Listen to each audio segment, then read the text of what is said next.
विवेक, क्या बात है? आज इतने जल्दी तैयार हो गए? और वैसे तो आज संडे है ना?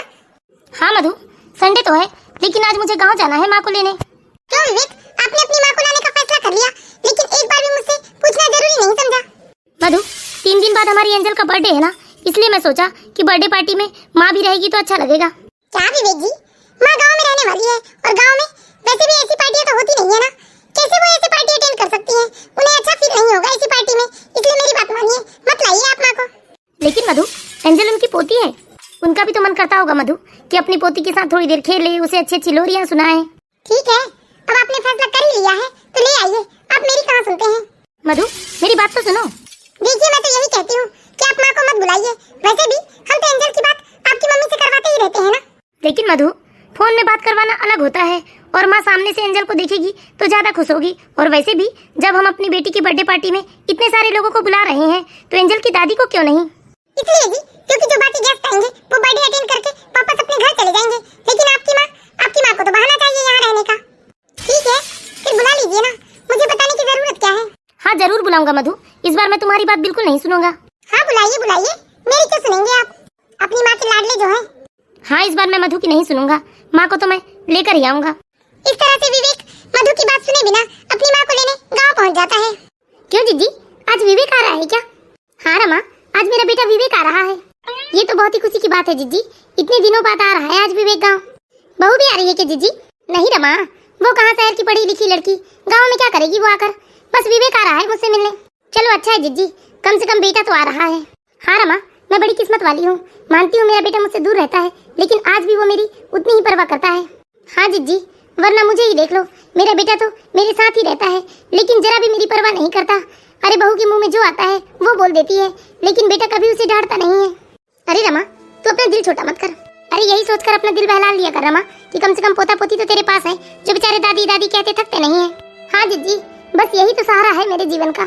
ठीक है जीजी, चलती हूँ, विवेक आएगा तो बताना, काकी उसे पूछ रही थी। ठीक है रमा। माँ, मेरा विवेक आ गया। बेटा, मैंने तुझे बहुत फोन किया, लेकिन तुझसे बात नहीं हो पाई। आपने मुझे कब फोन किया था माँ? बेटा, मैं 3 दिनों से लगातार फोन कर रही हूँ, और 2 बार तो बहू ने फोन भी उठाया था, लेकिन वो कह रही थी कि तुम अपने काम में व्यस्त हो। अच्छा, लेकिन मुझे तो मधु ने बताया ही नहीं। हो सकता है बेटा बहू भूल गई होगी। माँ, मैं तो अब यहाँ नहीं रहता हूँ ना, फिर आपने मेरी सारी किताबें यहाँ टेबल में सजा कर क्यों रखी है? कौन पढ़ता है माँ इन पुस्तकों को? कोई नहीं बेटा, इन पुस्तकों में तेरी यादें हैं। मैं इन पुस्तकों को देखती हूँ तो ऐसा लगता है जैसे मेरा विवेक बस अभी आएगा और इस कुर्सी पर बैठेगा और इन किताबों को पलटकर कुछ पढ़ने लगेगा। माँ, आपको इतनी याद आती है अपने विवेक की? हाँ बेटा, पहले जब तेरे बाबूजी थे तब उनसे बातचीत करके मेरा मन बहल जाता था, उन्हीं से मैं तेरी बात किया करती थी, लेकिन अब तो वो भी नहीं रहे, इसलिए बस इन दीवारों से तेरी बात करते रहती हूँ, तेरी किताबों से तेरी बात करते रहती हूँ। माँ, आप चिंता मत करो, अब आपको अपने विवेक को याद करने की जरूरत नहीं होगी। क्यों बेटा, क्यों याद ना करूँ मैं तुझे? क्योंकि माँ, मैं आपको लेने आया हूँ, अब आप शहर में ही मेरे साथ रहोगी। नहीं नहीं बेटा, मैं तुम्हारे साथ शहर आकर नहीं रह सकती, मैं तो बस इतना ही चाहती हूँ कि मेरे बेटी बहू और पोती अपनी दुनिया में खूब खुश रहें। और तुझे तो मालूम ही है ना, मधु नहीं चाहती बेटा कि मैं वहाँ आकर तुम लोगों के साथ रहूँ। क्यों बेकार में तुम्हारी अच्छी खासी जिंदगी में कलेश करवाओगे बेटा? नहीं माँ, कोई कलेश नहीं होगा, आप चलकर मेरे साथ ही रहेंगी, और जो भी होगा माँ मैं सब संभाल लूंगा, बस आप चलकर जल्दी जल्दी से अपनी पैकिंग कर लीजिए। ठीक है बेटा, वैसे भी मेरी पोती एंजल का जन्म दिवस आने वाला है, तो मैं उसके जन्म दिवस के बाद वापस गाँव आ जाऊंगी। अभी तो आप चलिए माँ, बात की बातें बाद में सोचेंगे। विवेक की माँ अपने बेटे बहू के साथ रहना तो चाहती है, लेकिन वो जानती है कि उनके साथ रहने से उनकी बहू का व्यवहार बदल जाता है, वो पूरे टाइम घर में कलेश ही करती रहती है, इसलिए बेचारी शारदा जी चाहती है कि बस उनकी बेटी बहू अपनी दुनिया में खुश रहे। क्योंकि शारदा जी ने देखा था जब पिछली बार विवेक और बहू गाँव आए थे, तब विवेक ने अपनी माँ को अपने साथ शहर चलने कहा था, तब बहू का मुंह फूल गया था और वो विवेक से झगड़ा करने लगी थी कि तुम्हारी माँ हमारे साथ शहर नहीं चलेगी, लेकिन वो बेचारी करती भी क्या, जब बेटे ने बार बार जिद किया तो वो मजबूरी में अपने बेटे के साथ शहर जाने को तैयार हो जाती है। माँ, आप क्या सोचने लगी? चलिए ना, जल्दी जल्दी से पैकिंग कीजिए। ठीक है बेटा। इस तरह से शारदा जी अपने बेटे विवेक के साथ शहर आ जाती है। मधु, मधु, माँ आप यहाँ बैठिए, मैं भी आपके लिए पानी लेकर आता हूँ। मधु, कहाँ हो? देखो माँ को ले आया मैं। कितने जोर जोर से चिल्ला रहे हो जी आप? अरे बड़ी मुश्किल से तो मैं एंजल को सुला पाई हूँ। अरे मधु, मैं तो इसीलिए आवाज लगा रहा था कि मैं माँ को ले आया हूँ, आकर मिल लो माँ से। आप तो ऐसे बता रहे हो जैसे माँ आपकी दिन भर के लिए आई होगी, अभी वापस चली जाएगी। अरे आपकी माँ तो अभी यहीं रहेगी ना कुछ दिन, मैं बाद में मिल लेती हूँ उनसे। आप ऐसे शोर मचा रहे हो, अभी एंजल उड़ गई होती तो? लेते ना, इतनी भड़कने की क्या जरूरत है। सब समझती हूँ, बदल गया ना आपका सुर। प्रणाम माँ जी। जीती रहो बेटा। मधु, माँ के लिए जाकर चाय पानी लेकर आओ। मैंने अभी तो आपको बताया जी, बड़ी मुश्किल से एंजल को सुला पाई हूँ और वो इतने जोर जोर से रो रही थी कि अभी नींद में भी वो बार बार चमक कर उड़ जाती है, इसलिए मुझे उसके पास बैठना होगा। जब आप माँ जी के लिए चाय बनाएंगे तो एक कप मेरे लिए भी बना लेना। कितनी बदतमीज हो गई है ये मधु। अरे ना बेटा, बच्चे परेशान करते हैं तो माँ चिड़चिड़ी हो जाती है, इसमें मधु की कोई गलती नहीं है। चाय बाद में पी लेंगे बेटा, तुम भी जाकर आराम कर लो। नहीं माँ, मैं नहीं थका हूँ, मैं भी आपके लिए चाय बनाकर लाता हूँ। और बताइए, यदि मैं थक जाऊँ तो आप तो मुझसे ज्यादा बुजुर्ग हैं, मुझसे ज्यादा तो आप थक गए होंगे। चलिए आप चलकर कमरे में आराम कीजिए, मैं भी आपके लिए चाय बनाता हूँ। बेचारी कमला जी अपनी बहू के बदले हुए स्वभाव को देखकर समझ जाती है कि मेरा यहाँ आना बहू को बिल्कुल भी नहीं भाया है, लेकिन वो क्या करती, बेटे की जिद की वजह से मजबूर होकर यहाँ आना पड़ा था उसे। दादी। अरे एंजल बेटा, तुम नहीं सोई हो? दादी, आपने मेरे लिए क्या लाए हो? हाँ बेटा, मैंने तेरी पसंद की मिठाइयाँ लाई हैं। दे दो दादी, मुझे दे दो। ये देखो बेटा, तुम्हारी पसंद की मिठाइयाँ हैं। मैं तो पूरा खा लूंगी दादी। एंजल, एंजल, वहीं रखो लड्डू नीचे। मैंने कितनी बार कहा है कि इतना मीठा नहीं खाना है तुम्हें। अरे एक दो लड्डू खा लेने दो बहू, बच्चे का मन है। क्या माँ जी, आपको तो अकल होनी चाहिए, वो तो कम से कम बच्ची है। अगर मेरी बेटी को आप इतना मीठा खिलाओगे तो क्या उसके पेट में दर्द नहीं होगा? और उसके दांत भी तो सड़ सकते हैं ना। आपको तो समझदारी होनी चाहिए। एक दो लड्डू से कुछ नहीं होगा बहू। एंजल, मैंने कहा लड्डू वहीं रखो। अब इसमें रोने की क्या जरूरत है, बस एक लड्डू ले लो। और माँ जी, ये लड्डू का डब्बा आप चुपचाप अपने बैग में रख दीजिए और दोबारा इसे अपने बैग से बाहर मत निकालना। मुझे नहीं खिलाना है ऐसे लड्डू अपने बच्चे को। मधु, ये क्या तरीका है एंजल से बात करने का? अरे मैं माँ हूँ, मुझे अपनी बेटी की बहुत फिक्र है। अभी उसके पेट में दर्द होने लगेगा, उसके दांत सड़ जाएंगे, तो फिर बताइए वो इतना रोएगी, उसको इतनी तकलीफ होगी। आप तो दिन भर ऑफिस चले जाएंगे, लेकिन मुझे अकेले उसे संभालना है। इसलिए तो मैं आपकी माँ के ऊपर गुस्सा करती हूँ। जबरदस्ती में मेरी बच्ची को बिगाड़ कर रख देंगी वो। उनसे कह दीजिए वो अपने लड्डू का डब्बा अपने बैग में वापस रख ले। एंजल, चलो बेटा। माँ, मधु की बातों पर ध्यान मत देना आप, वो मुंहफट है, बिना सोचे समझे कुछ भी बोल देती है। नहीं बेटा, इसमें बहू की कोई गलती नहीं है, वो पढ़ी लिखी समझदार है और सही तो कह रही है। अगर एंजल इतना मीठा खाएगी तो उसके दांत सड़ सकते हैं। माँ, आप चाय पीजिए, मैं भी आता हूँ। बेटा विवेक, बहू से कुछ मत कहना। नहीं माँ, वो कुछ कहने सुनने लायक है भी तो नहीं। अपनी बहू मधु का ऐसा व्यवहार देखकर कमला जी मन ही मन बहुत दुखी होती है, लेकिन वो अपने बेटे से इसलिए कुछ नहीं कहती, कहीं बेटा गुस्से में आकर बहू को दो चार शब्द बोल ना दे और उनके बीच में बेकार में कलेश ना हो, इसलिए वो सब कुछ चुपचाप सह लेती है।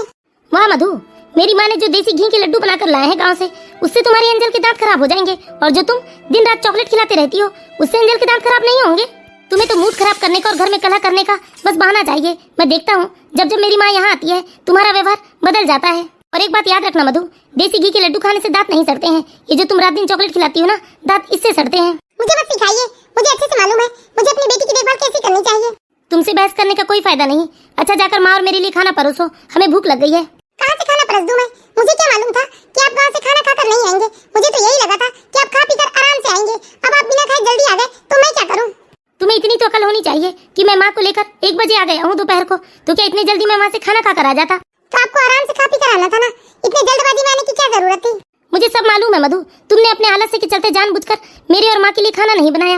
हाँ, अब तो आपकी माँ आ गई है ना, अब तो आप हर रोज मुझसे किसी न किसी बात पर झगड़ेंगे ही। अब मैं आपको अच्छी नहीं लगूंगी, कभी आलसी लगूंगी, कभी घमंडी लगूंगी, कभी बदतमीज लगूंगी। ये तो हमेशा का ही नाटक है आप दोनों माँ बेटे का। विवेक, मुझे भूख नहीं है बेटा, और भूख लगेगी भी तो मैंने ये लड्डू और कुछ नमकीन बनाकर लाया है ना, उसे ही खाकर सो जाऊंगी बेटा, तो क्यों परेशान होता है? सुन लिया, ये होती है समझदारी। मुझे मालूम है माँ ने हमारी बहस सुन ली है, इसलिए वो ऐसा बोल रही है। तुम एक काम करो, आराम से एंजल को लेकर सो जाओ, मैं अपने और माँ के लिए खाना बना लूंगा। वैसे भी आज संडे है, मुझे तो कहीं जाना नहीं है। क्या मतलब जाना नहीं है? आज ही तो आपकी छुट्टी है और 2 दिनों बाद अब हमारी एंजल का बर्थडे है। मुझे इतनी सारी शॉपिंग करनी है, तो क्या मैं अकेले जाऊंगी? आप भी चलिए, मुझे शॉपिंग करवा कर ले आइए। ठीक है, तुम्हें भी ले चलूंगा, लेकिन इससे पहले मैं अपनी माँ को दाल चावल बनाकर खिला देता हूँ। हाँ, जाकर शौक से खिलाइए, आखिर आपकी माँ है और आप उनके लाडले बेटे हैं। मैं तो कितनी भी सेवा कर लूं, लेकिन हमेशा बहू ही बुरी होती है। विवेक अपनी माँ को दाल चावल बनाकर खिला देता है, उसके बाद वो मधु को शॉपिंग के लिए लेकर जाते रहता है। तभी उसे अचानक याद आता है कि अपनी माँ से भी पूछ ले, यदि उन्हें किसी चीज की जरूरत हो तो। माँ, हम लोग मार्केट जा रहे थे शॉपिंग करने, आपको किसी चीज की जरूरत हो तो बता दीजिए, मैं ले आऊंगा। वैसे तो मुझे किसी चीज की जरूरत नहीं है बेटा, बस मेरी पोती के लिए मुझे उपहार खरीदना था। हाँ, तो पैसे दे दीजिए ना माँ जी, हम लोग ले आएंगे। हाँ बेटा, ये रुपए ले लो और मेरी पोती के लिए उसकी पसंद का कोई अच्छा सा खिलौना या ड्रेस ही ले आना। और यदि तुम लोगों को ऐतराज ना हो तो एंजल को मेरे पास छोड़ जाओ, मैं उसे संभाल लूंगी। हाँ माँ जी, छोड़ तो जाते हैं, लेकिन देखिए आप फिर से वो लड्डू मत खिलाइएगा मेरी बेटी को। उसे भूख लगेगी तो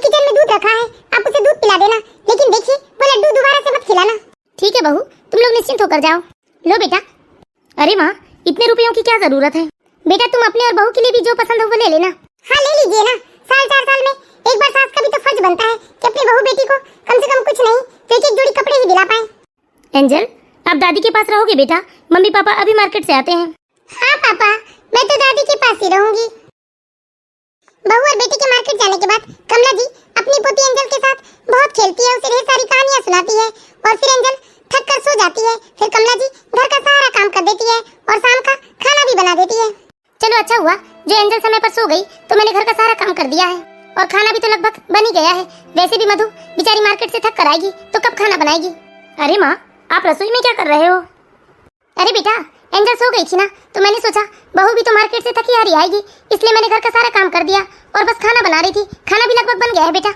अरे बर्तन झाड़ू कर दिया, वहाँ तक तो ठीक था माँ जी। ये खाना पीना बनाने की क्या जरूरत थी? मुझे पता है आपने जरूर सब कुछ ऑयली ही बनाया होगा। अरे मधु, माँ ने तुम्हारी मदद की है और तुम ये क्या बोल रही हो माँ से? और एक दिन ऑयली खाना खा भी लिया तो क्या बिगड़ जाएगा? मैं नहीं खाती ऑयली खाना, आपको अपनी सेहत की फिक्र नहीं है, लेकिन मुझे बहुत है। माँ, मैं खाऊंगा आपने जो भी बनाया होगा। अरे बहू भी तो ठीक ही कह रही है बेटा। हमारे जमाने में तो हम लोग कुछ भी खा लिया करते थे, लेकिन आजकल तो सब पढ़े लिखे लोग हैं, अपनी सेहत को देखकर ही खाते पीते हैं। तू चिंता मत कर बेटा, मुझे बहू की किसी बात का बुरा नहीं लगता। मैं आपको अच्छे से जानता हूँ माँ, आपकी यही कोशिश रहती है कि मैं और मधु हमेशा हंसी खुशी से रहें। माँ, कल एंजल की बर्थडे पार्टी शहर के हमने बहुत अच्छे होटल में दिया है, आपको भी समय से तैयार होकर चलना है माँ। अरे मैं उधर आकर क्या करूंगी बेटा? मुझे तो वैसे भी ये पार्टी वगैरह के बारे में कुछ जानकारी नहीं है, क्या करते हैं, कैसे रहते हैं, क्या खाते हैं। आप चिंता मत करिए माँ, मैं हूँ ना। विवेक यही चाहता है कि उसकी बेटी की सेकंड बर्थडे पार्टी में सबसे आगे उसकी माँ हो और दूसरे दिन शाम को जल्दी जल्दी सब लोग होटल जाने की तैयारी करने लगते हैं। मधु के मायके के भी सारे रिश्तेदार आते हैं और विवेक के भी ऑफिस के सारे फ्रेंड आते हैं। हाँ मम्मी, आप लोग समय से पहुँच जाइएगा होटल। हाँ बेटा, लेकिन किसी बात का टेंशन है क्या तुझे? कितने गुस्से में बात कर रही है तू? हाँ मम्मी, विवेक की माँ आई हुई है ना, वो भी आएगी हमारे साथ बर्थडे में। बताइए ना, मुझे तो जहाँ वो रहती है वहाँ बिल्कुल भी आने का मन नहीं करता। अरे तो आ जाने देना बेटा, क्या होता है, आखिर वो उनकी पोती का बर्थडे पार्टी है। आप समझते क्यों नहीं माँ? विवेक की माँ गांव में रहती है और बिल्कुल गवारों की तरह रहती है। बताइए, मेरे इतने सारे अच्छे अच्छे फ्रेंड आएंगे, मेरे इतने सारे रिश्तेदार आएंगे, इनके कॉलेज के फ्रेंड आएंगे, ऑफिस के फ्रेंड आएंगे, सब लोग क्या कहेंगे, कैसी दिखती है ये काम वाले की तरह। अरे तू इतनी चिंता मत कर बेटा, आने दे समधन जी को, जब तू भी तैयार हो जा। ऐसे कैसे चिंता ना करूँ माँ? मैं तो इस बुढ़िया को बिल्कुल भी अपनी बेटी की बर्थडे पार्टी में जाने नहीं दूंगी। कुछ तो ऐसा करूंगी मैं। शाम को 6 बजे कमला जी अपनी पोती की बर्थडे पार्टी में जाने को तैयार हो जाती है, लेकिन तभी वहाँ जानबूझकर मधु आ जाती है और उनकी साड़ी में जानबूझकर दूध गिरा देती है। अरे बहू, ये तुमने क्या किया? मेरी साड़ी में तुमने दूध गिरा दिया। अब मैं क्या करूँ माँ जी? अब मैंने जानबूझकर तो नहीं गिराया है, अब आप ही तो हैं जो बीच बीच में खड़ी रहती हैं। अब गलती से गिर गया तो मैं क्या करूँ? लेकिन बहू अब मैं क्या करूँ? मुझे तो एंजल के बर्थडे पार्टी में चलना था तुम लोगों के साथ। मेरी साड़ी तो पूरी तरह से गंदी हो चुकी है, मैं कैसे चलूंगी तुम लोगों के साथ? मैं क्या करूँ माँ जी? मैंने जानबूझकर तो नहीं किया है, लेकिन मेरे पास तो कोई दूसरी इतनी अच्छी साड़ी है भी नहीं। बहू, तुम अपनी साड़ी दे दो ना, जिसे पहनकर मैं अपनी एंजल के बर्थडे पार्टी में जाऊंगी। क्या माँ जी, आपका दिमाग तो ठिकाने पर है ना? अरे आपको पता है मेरी साड़ी कितनी महंगी महंगी होती है और बाहर से ड्राई क्लीन होकर आती है, और जब आप अपनी साड़ी की इज्जत नहीं कर सकते तो मेरी साड़ी का क्या हाल करेंगे आप? ना ना ना, मैं आपको अपनी साड़ी नहीं देने वाली हूँ। सास बहू की बातें पीछे विवेक खड़ा सुन रहा था, उसे ये सब सुनकर अपनी पत्नी मधु पर बहुत ज्यादा गुस्सा आता है, लेकिन वो सोचता है कि बर्थडे पार्टी का माहौल खराब हो जाएगा, इसलिए वो मधु से कुछ नहीं कहता। लेकिन विवेक ने भी ठान लिया था वो अपनी माँ को लिए बिना तो बर्थडे पार्टी में नहीं जाएगा। देखिए ना विवेक, आपकी माँ ने अपनी पूरी साड़ी खराब कर ली। अब बताइए, क्या इस तरह से गंदी साड़ी में हम माँ जी को वहाँ बर्थडे पार्टी में लेकर जाएंगे? वहाँ कितने बड़े बड़े लोग होंगे। तुम चिंता मत करो मधु, तुम एंजल को लेकर होटल पहुँचो, मैं पूरा घर अच्छे से लॉक करके माँ को लेकर आता हूँ। लेकिन ऐसी हालत में लेकर आएंगे आप? मैं सब ठीक कर लूंगा, बस तुम जाओ जल्दी से और जाकर वहाँ की व्यवस्था देखो। माँ, मैं जानता हूँ ये सब मधु ने जानबूझकर किया है, लेकिन आप चिंता मत करिए, मैं अभी आपके लिए दूसरी नई साड़ी लेकर आता हूँ, आप वो साड़ी पहनकर मेरी एंजल के बर्थडे में चलेंगी। अरे क्यों परेशान होता है बेटा? मेरा उपहार मेरी पोती एंजल को दे देना, मैं घर में ही उसका इंतजार करूंगी। बहुत हो गया माँ, इस घमंडी मधु को तो सबक सिखाना बहुत जरूरी हो गया है। अरे नहीं नहीं बेटा, तू अपनी बूढ़ी माँ की वजह से अपनी हस्ती खेलती गृहस्थी में आग क्यों लगा रहा है? मैं तो बस यही चाहती हूँ कि तुम दोनों हमेशा खुश रहो। इस बार विवेक अपनी माँ की बात बिल्कुल नहीं मानता है, वो अपनी माँ को नई साड़ी दिलाता है और बर्थडे पार्टी में लेकर जाता है, किंतु वो इस बार मन ही मन में फैसला कर चुका था कि इस घमंडी मधु को तो वो सबक सिखाकर ही रहेगा और ऐसा सबक सिखाएगा कि ये मधु जीवन भर याद रखेगी। पार्टी बहुत अच्छी रही ना मधु? हाँ क्यों नहीं, तुम और तुम्हारी माँ के लिए तो ये पार्टी बहुत ही अच्छी और यादगार रही होगी ना? अरे मेरी चोरी से अपनी माँ को इतनी महंगी साड़ी दिला दी है, पूरी पार्टी में बस माँ माँ माँ करके उनके आगे पीछे घूम रहे थे, लेकिन मेरा क्या? अरे तुम तो रुककर एक बार दिलाई है। और बताओ, जब मैं तुम्हें 10-10 हजार रुपए की शॉपिंग करवा सकता हूँ तो अपनी माँ को क्या 2000 की साड़ी नहीं दे सकता मैं? और रही बात तुम्हारी सहेलियों की, जो भी मुझसे आकर मिला, मैंने ससम्मान उनसे बातचीत की है। रहने दीजिए, सब लोग मुझे ही देखे जा रहे थे, कह रहे थे कि कैसा पति है, सिर्फ अपनी माँ को ही इम्पोर्टेंस दे रहा है, अपनी पत्नी की तरफ तो देख भी नहीं रहा है। ये तो तुम्हारी आदत ही हो गई है मधु, तुम हर बात में बस माँ को लेकर कलेशी करती हो। पापा, दादी को बुक्खू आ गई है। क्या तुम्हारी दादी को बुखार आ गया है बेटा? हाँ पापा, चलिए ना आप दादी के पास। ये क्या माँ, आपका तो शरीर बुखार से तपा जा रहा है, आपने मुझे पहले क्यों नहीं बताया? अरे नहीं बेटा, मैंने दवाई खा ली है, अभी थोड़ी देर में बुखार उतर जाएगा। नहीं माँ, मैं अभी आपको डॉक्टर के पास लेकर चलता हूँ, या फिर डॉक्टर को यहीं बुला लेता हूँ। नहीं बेटा, अभी बुखार उतर जाएगा, मैंने दवाई ले ली है ना। ठीक है माँ, लेकिन थोड़ी देर में बुखार नहीं उतरा तो मैं आपको डॉक्टर के पास लेकर चलूंगा। ठीक है बेटा। विवेक, मेरी मम्मी का फोन आया था, वो बोल रही थी कि दीदी जी पूरे 2 साल बाद आ रहे हैं, तो हम भी शाम को डिनर उन्हीं के साथ करें। इसलिए विवेक, आपके ऑफिस से आने के बाद मैं शाम को तैयार रहूंगी एंजल के साथ। आप, मैं और एंजल मेरी मम्मी के यहाँ डिनर पर चलेंगे। तुम्हें दिखाई नहीं दे रहा है क्या मधु, मेरी माँ बुखार से तपी जा रही है और तुम्हें डिनर की पड़ी है। माँ जी ने तो दवाई ले ली है ना, शाम तक वो ठीक हो जाएंगी। मैं देख रही हूँ, जब से माँ जी आई है तब से बस आप उनका लाडला बेटा बने जा रहे हो, लेकिन एक बार भी मेरी खुशियों के बारे में नहीं सोचते हो। उस दिन भी आपने माँ के लिए इतनी महंगी साड़ी ले आए और एक बार भी मुझे पूछना या बताना जरूरी नहीं समझा। अरे जब सारी फिक्र अपनी माँ की ही करनी थी तो क्यों मुझसे शादी की आपने?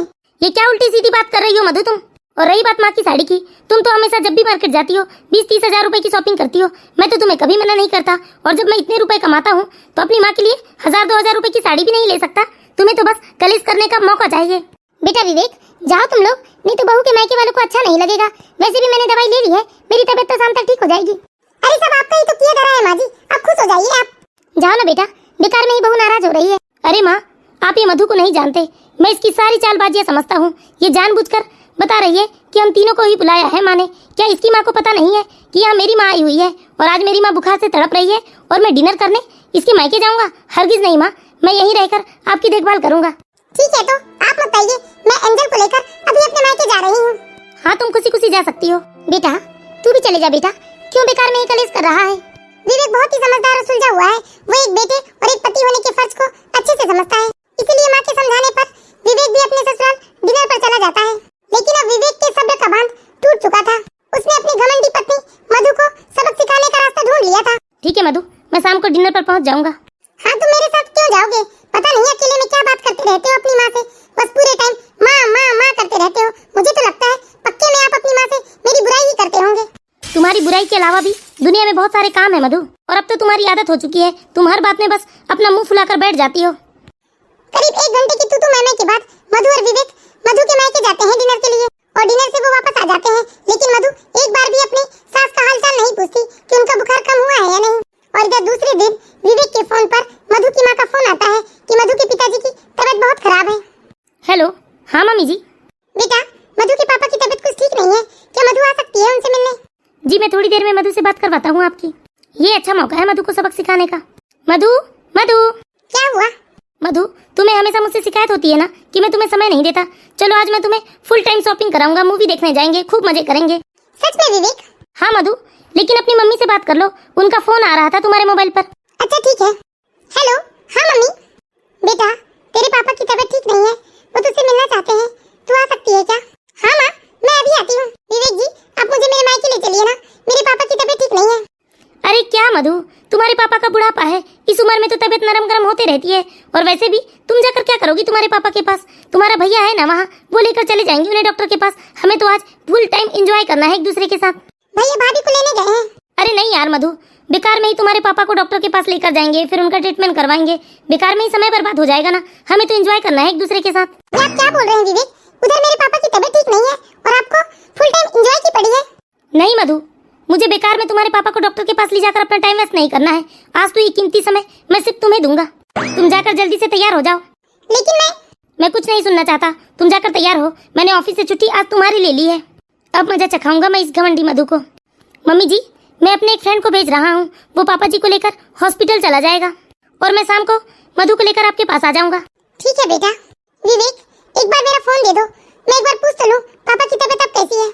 नहीं मधु, मैंने तुम्हारा फोन स्विच ऑफ कर दिया है, आज तुम अपने फोन को हाथ भी नहीं लगाओगी। बहुत हो गया विवेक, अब मैं तुम्हारी बात नहीं सुनूंगी। अरे मैंने तुमसे शादी की है, तुमने मुझे खरीदा नहीं है जो अपने माँ बाप की दुख तकलीफ में मैं उनका हालचाल भी ना पूछ सकूं। हाँ मधु, मैं भी तो तुम्हें इतने सालों से यही समझाता आ रहा हूँ कि मैंने तुमसे शादी की है, तुमने मुझे खरीदा नहीं है जो मैं तुम्हारे इशारों पर नाचता रहूंगा। और जब मैं तुम्हारे इशारे पर नहीं नाचता तो तुम मेरे घर में कलह और कलेश करती हो। अरे मैं भी तो अपनी माँ का इकलौता बेटा हूँ, मेरे अलावा मेरी माँ का इस दुनिया में कोई नहीं है। कम से कम तुम्हारे पिता के पास तुम्हारी माँ है, तुम्हारे भैया हैं, भाभी हैं, वो उनका ध्यान रख सकते हैं। फिर भी आज तुम्हें कितनी बेचैनी हो रही है कि तुम अपने पिता से नहीं मिल पा रही हो। अरे मैं ख्याल नहीं रखूंगा मेरी माँ का तो कौन रखेगा? और यदि तुम मुझे मेरी माँ का ख्याल रखने से रोकोगी या उन्हें मेरे साथ रहने से कलह कलेश करोगी तो मैं भी आज के बाद तुम्हें तुम्हारे माँ बाप से बिल्कुल नहीं मिलने दूंगा। मैंने तुम्हें बहुत छूट दे रखा था, लेकिन आज के बाद तुम स्वतंत्र नहीं हो, तुम्हारी शादी मुझसे हो गई है। अब मैं जैसा कहूंगा तुम्हें वैसा ही करना होगा। यदि तुम्हें मेरी मर्जी से नहीं चलना है तो अपना बैग उठाकर हमेशा के लिए अपने मायके जा सकती हो। तुम्हारी माँ है और मेरी माँ पराई है। हाँ जी, आप सच्ची तो कह रहे हो, सारी मेरी ही गलती है। जब आपकी माँ की तबीयत खराब थी तो मैंने उन्हें एक गिलास पानी भी नहीं दिया और आज मेरे पापा की तबीयत सुनकर मेरा कलेजा कांप उठा। विवेक, मैं तुमसे हाथ जोड़कर विनती करती हूँ, एक बार मुझे माफ कर दो और मुझे अपनी गलती सुधारने का मौका दे दो। ठीक है मधु, लेकिन यदि तुमने कभी दोबारा मेरी माँ के साथ भेदभाव किया तो मुझसे बुरा कोई ना होगा। मैंने जो गलती की है वो गलती तो मैं सुधार ही लूंगी, लेकिन मैं आप सभी दर्शकों से विनती करती हूँ कि जो गलती मैंने की थी वो गलती प्लीज आप लोग मत कीजिएगा। और ऐसी मोरल स्टोरीज देखते